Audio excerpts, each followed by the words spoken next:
So I am Councilperson Fercella Davis Panier from the beautiful city of Riviera Beach. So glad to be here this afternoon to introduce our emerging leader for June 2026. Today we have Mr. Christian Williams here with us, and we're going to learn a little bit more about this spectacular young man, born and raised right here in this beautiful city. So here we go. Christian. Hello. Hello. I'm so glad to have you today. Glad to be here. Good. So let's just open up. It's very casual. If you could just tell us a little bit about yourself, maybe your parents, who they are, and just give us a little overview about who you are. Of course. Well, hi, my name is Christian Williams. As she said, I'm born and raised here in Riviera Beach.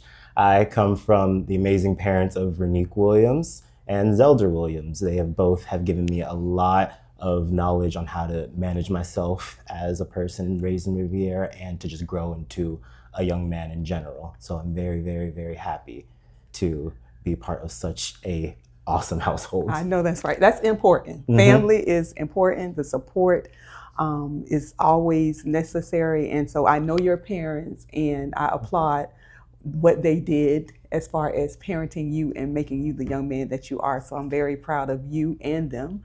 So let me ask you this. Tell me about your high school. What high school did you attend? And then tell me about where you are currently as far as your education. Okay.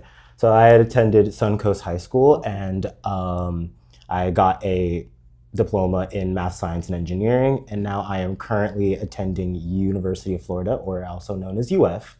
And I am a health science major on the pre-med track, hoping to be an anesthesiologist one day. Wow. Okay. Listen. That's phenomenal.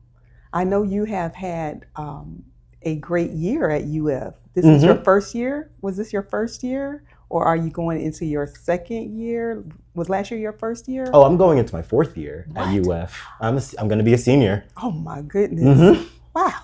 Listen, that's amazing. So tell me about that experience at UF, because I know that UF is one of our challenging universities here in the state of Florida, but it is also an asset here in the state because it's ranked very high nationally. You know a little bit about that? You want to talk about your school? Brag about your school a little bit? Although I am a Florida State someone, I'm going to give you a chance. Thank you. All right. Yeah, I'll take that opportunity. So with UF, yeah, like you're right, it is very known for its academic rigor. It is something that I take a lot of pride in as a Gator. A lot of the students, every student there is very, very focused on their academics, on becoming the best version of themselves they can be. And throughout my experience being there, it's very unique for sure. Like being medicine, being a Black man in medicine, there's so much nuance to my life that I think that I can share. And especially being a PWI as an addition, there's just so much, I would say, that has made my experience at UF just so dynamic and so interesting. Wow. Now, I know what a PWI is, but you want to explain the PWI versus HBCU for those who may not know? Yeah, of course. So for those who may not know, a PWI stands for a predominantly white institution. Those are colleges where I would say white people make up the majority of the students there, in comparison to an HBCU, a historically Black college or university, where Black students make up the majority of the population of students. So, yeah. And we can both say that there are benefits to both. Of course, I know that there's a great debate as to why, and let me tell you, I'm all for HBCU. All of my children, same here,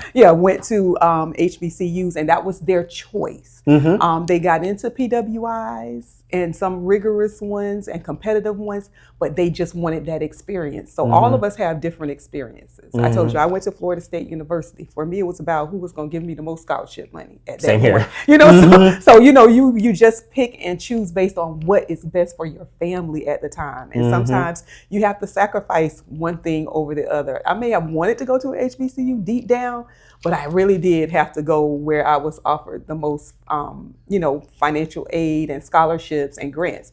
And I don't regret it. It was a great experience. And then I had the benefit of being in Tallahassee. So we had FAMU right across the track. So, I was dipping in a little bit of both anyway. So I had the best worlds. So that's I love that you're saying that. So how do you overcome any of the challenges that you may have experience, or how can you tell young people how to overcome challenges when you might be the only person in your class that looks like you? Oh, I can. Either way, it doesn't matter what your race or what have you is, your experience is going to be one way. But for any student who has the challenge of going to a classroom and looking around and saying, "Ooh, there's nobody else that looks like me," how do you overcome those things, or what do you focus on to make sure you stay grounded? Yeah, this is something that I can really speak to, actually, not even just in college, but I would say in like high school and elementary school. Those were also places where I wasn't the majority. So in order to handle those kind of thoughts of how do I become a person that is able to stand out and make sure that I show myself in a way that is productive, Love it. I honestly just keep in mind that whatever I have is just unique to me, and I try and make that into an asset of myself. Wow. Whether it's, my race, my upbringing, heritage, any of that, anything of that can be used to promote me as an individual. I can make any of that into a weapon. Wow. For myself. I love that. So you don't have to try to become someone else to stand no, out. I actually root against that.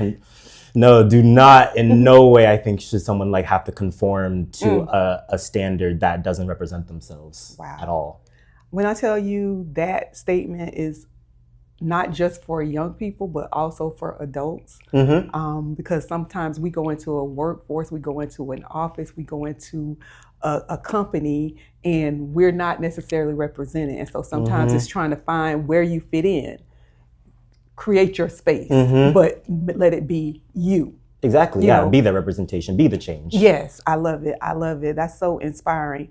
And so many of our young people need to hear that, because we're sending them off to universities, and you can be overwhelmed by those type of distractions because you don't maybe feel supported, or you feel like, no, you're not noticed. But like you're saying, being the best version of yourself and staying positive and remembering what your why is, I think, can help any person be successful regardless. Absolutely. Okay, awesome. I love it.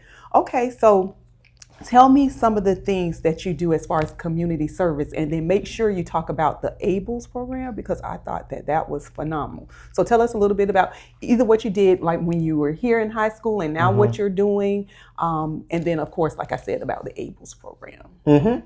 Yeah, of course. So I'll start with the past, I guess. So with the ABLES program, that was a program that my math teacher had come up to me and being like, "Hey, Christian, I have an idea for a program to promote Black and Latino students in our math, science, and engineering program, because we were very underrepresented. We were, I would say, maybe actually in my year, out of I think maybe 70 students in my program, there were 5 Black people. Wow.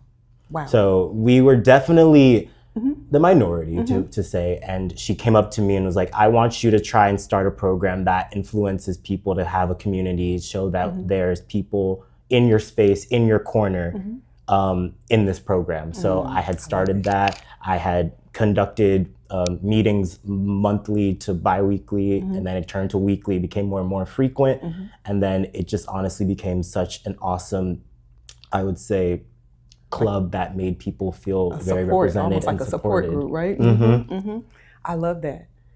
We need more of those, and more of those things where people are just supported, and in being able to like-minded individuals. That's why the social media is so popular, because you can connect with like-minded individuals on whatever the topic is or whatever your interests are, and that's how things grow, and that's how people usually expand their knowledge base, their connections, their network. So I love that.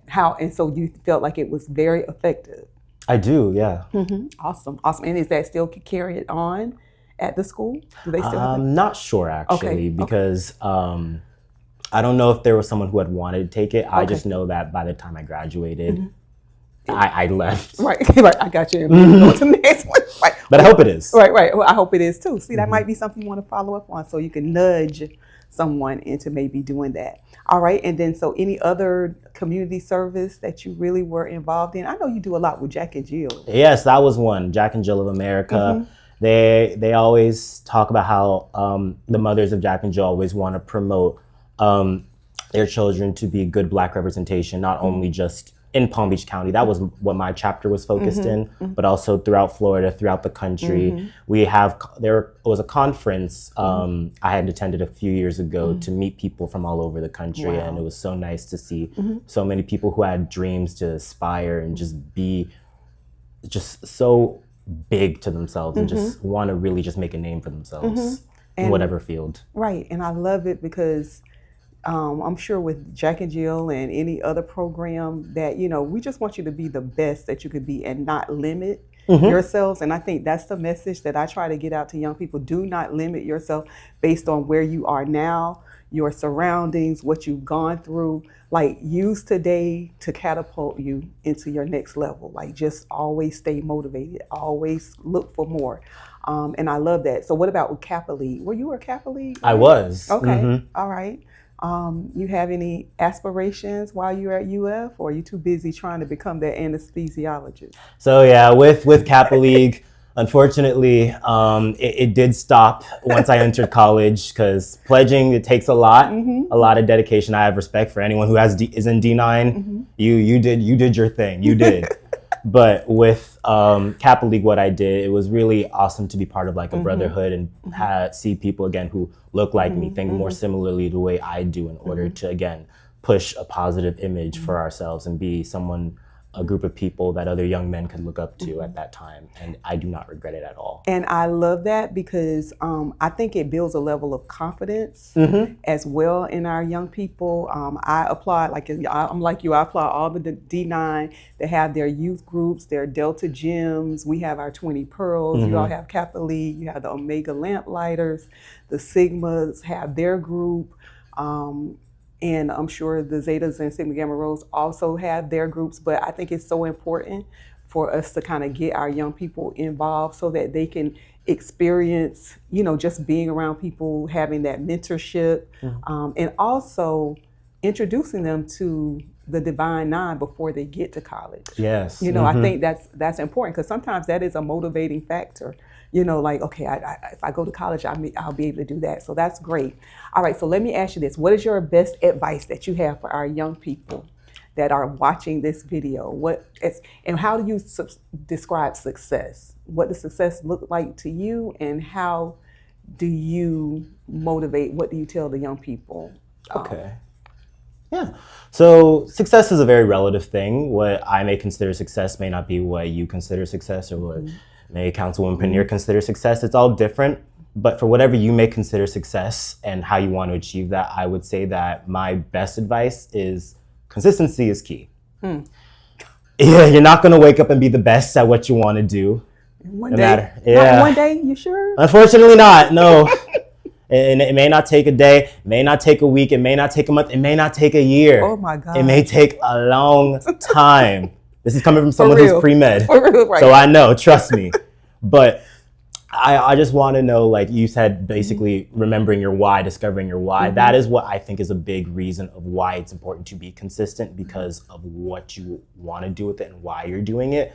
So as long as you stay grounded for the reasons you're doing it and you are happy with the reasons you're doing it for, I promise, I think consistency will take you anywhere. I love that. Anywhere. Consistency, I'm telling you, that is good. That's a good one. Oh, that's a good one. That's a good one again.